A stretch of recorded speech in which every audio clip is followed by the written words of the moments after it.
For your hands are defiled with blood, and your fingers with iniquity or lawlessness. Your lips have spoken lies, your tongue have muttered perverseness. None calleth for justice, nor pleadeth, nor any pleadeth for truth. Where's the people that call for justice? Do you think that there's justice in this world? Do you think we really have justice? Because now we can get jobs and we can vote. You think that we have justice in this place? Did we get like reparations like everybody else got reparations? Like the Indians got reparations? Did we get that? No. Do you think we got it? No, we didn't. Got no reparations. Got no justice. Still racism. Still get treated like, the scum of the earth. Still scorn and derision to our neighbors. There's no justice. Nor any pleaded for truth. There's no truth. That righteousness is everlasting righteousness, that law is the truth. Psalms 119, 142. There's none of that in the earth. Nobody's preaching about his law or the words that's in it. They trust in vanity. You trust in a thing of nothing. It's not going to deliver you. And speak lies. They conceive mischief and bring forth iniquity. They hatch cockatrice eggs and weave the spider's web. He that eateth of their eggs dieth, and that which is crushed breaketh out into a viper. So that's this stuff that's going to kill you. It's like poison. Their words are hard. We're gonna go there. We're gonna go there. Talk. Which he's going to convince you the world of. Their webs shall not become garments, neither shall they cover themselves with their works. For their works are works of iniquity, and the act of violence is in their hands. So they cover themselves with that covering. They're not going to cover themselves with that work. It's not going to become a garment to them. The webs that you weave, it's not going to become a garment. Their feet run to evil. They make haste to shed innocent blood. Their thoughts are thoughts of lawlessness. Wasting and destruction are in their paths. That's why they say go far out of their path in Proverbs. The way of peace they know not. There is no judgment in their goings. So they have no knowledge of law. Because that's the way of peace.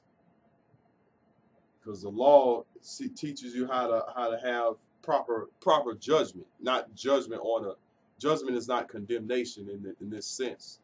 But judgment is making a wise decision. There is no judgment in their goings. They have made them crooked paths. Whosoever goeth therein shall not know peace. That's not the way of peace. Because you have no judgment. Therefore judgment is far from us, neither does justice overtake us. We wait for light, but behold obscurity, for brightness, but we walk in darkness. We're looking for a better day. We're looking for light. And now we will hold obscurity. This is why. Walking in darkness, which is departing from his way. And his truth is the light. We're not walking in the Messiah, because the Messiah is the light. The Messiah is the living embodiment of his word. We grope for the wall like the blind. We grope as if we had no eyes. We stumble at noonday as in the night. We're in desolate places as dead men. We roar like bears and mourn, soar like doves. We look for judgment, but there is none. For salvation, but it is far off from us. For our transgressions are multiplied before thee, and our sins testify against us. For our transgressions are with us, and for our iniquities we know them.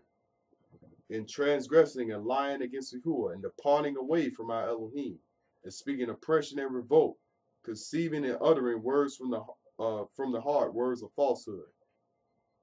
And judgment is turned away backward, and justice standeth afar off.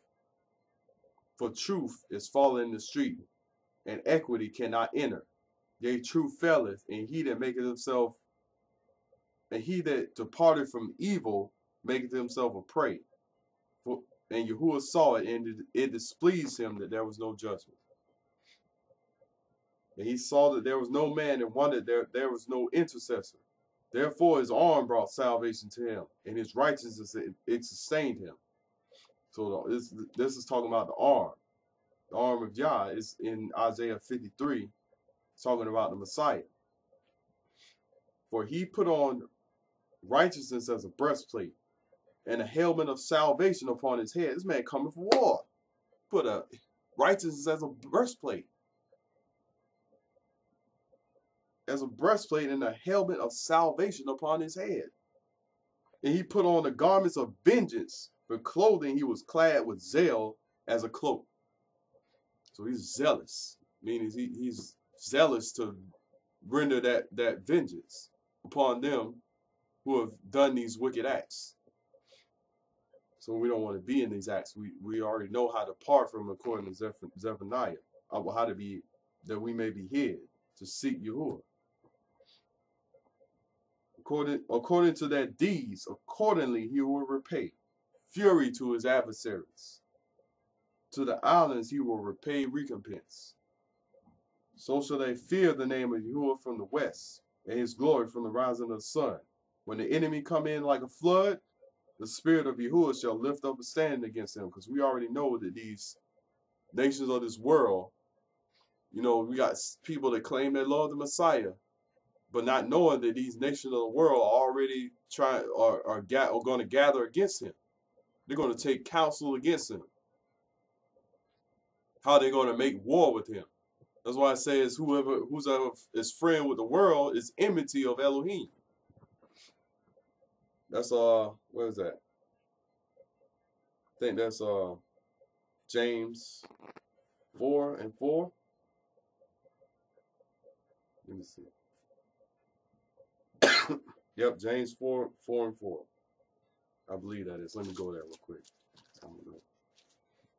Certain.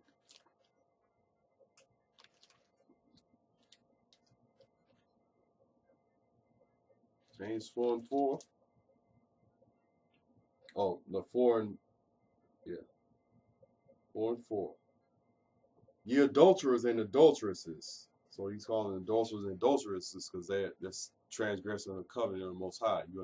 You're looked at as an adulterer or an adulteress. That's what it means by an adulterous generation. Know ye not that friendship of the world is enmity with Elohim? Whosoever therefore will be a friend of the world is the enemy of Elohim. You know? So whoever be friend with the world, the way of the world is enmity with Elohim. You know? Let's see. 20. And the Redeemer shall come to Zion, and unto them that turn from transgression in Yaakov, saith Yahuwah. So this is how you're going to be saved. Turn from transgression. Because he's coming to those who turn from transgression in Yaakov. Right? That's who he's going to save. As for me, this is my covenant with them, saith Yahuwah. My spirit that is upon thee, and my words which I have put in thy mouth, shall not depart out of thy mouth, nor out of the mouth of thy seed, nor out of the mouth of thy seed's seed, saith Yahuwah, from henceforth and forever. Let's go right down to 60. Arise and shine, for thy light is come, and the glory of Yahuwah is risen upon thee. You know, as Messiah has ascended on high and led captivity captive and given gifts unto men. That he is the light. In him was light, and the light was the life of men. For behold, the darkness shall cover the earth, and gross darkness the people, but Yahuwah shall arise upon thee, and his glory shall be seen upon thee. And the Gentiles shall come to thy light, and the kings to the brightness of thy rising. Lift up thy eyes round about, and see all they that gather themselves together, they come to thee. So he's talking to his people. You know, you've been sitting here and serving all your life, because you're still serving. You still got to work a job, you know, and you don't get like paid like lots of money working your job. You still serving.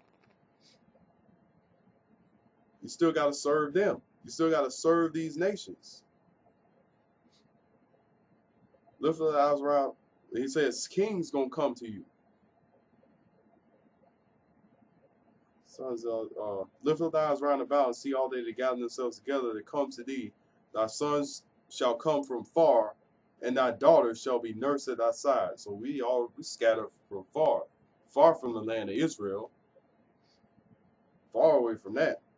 We're gonna come from our daughters. Our sons shall come from far, and thy daughters shall be nursed at thy side.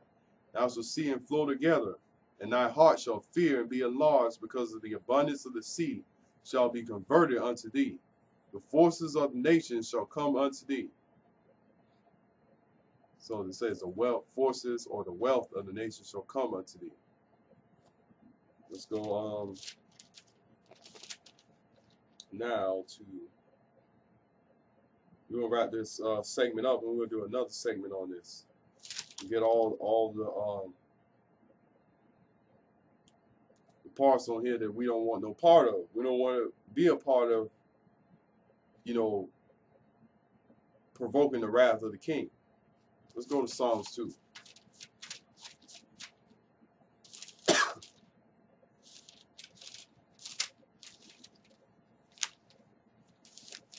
Psalms 2. Sorry, verse 1.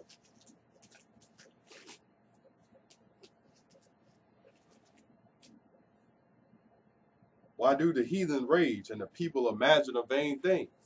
This is them taking them about to make war with them side. The kings of the earth set themselves, and the rulers take counsel together against Yahuwah and against his anointed, saying, let us break their bands asunder and cast away their cords from us. He that sitteth in the heavens shall laugh. The master shall have them in derision. Then shall he speak to them in his wrath and vex them in his sore displeasure. Because out of his mouth goes forth a sharp sword. He's going to speak. His mouth is going to be like a fire. It's going to burn the adversaries. Then shall he speak to them in his wrath and vex them in his sore displeasure. Yet have I set my king upon my holy hill of Zion. So this is where he's supposed to reign at, in Zion in Jerusalem.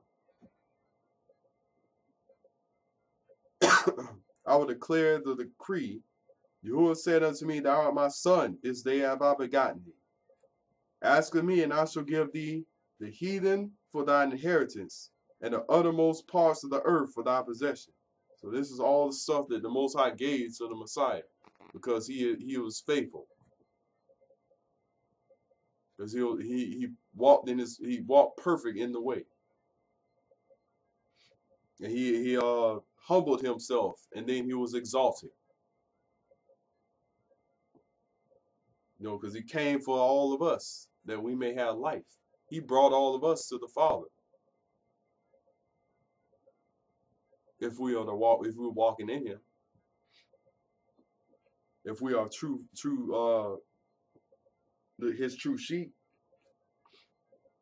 I will declare the decree. Yahuwah said unto me, thou art my son, this day have I begotten thee. Ask me, and I will give thee the heathen for thine inheritance, and the uttermost parts of the earth for thy possession.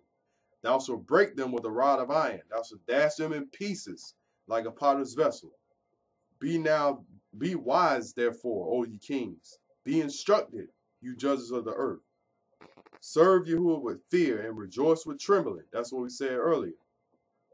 So you serve him with fear and rejoice with trembling. You know his might. You better acknowledge his might. Serve him with fear, rejoice with trembling. Kiss the Son, lest he be angry and you perish from the way, when his wrath is kindled but a little. Blessed are all they that put their trust in him.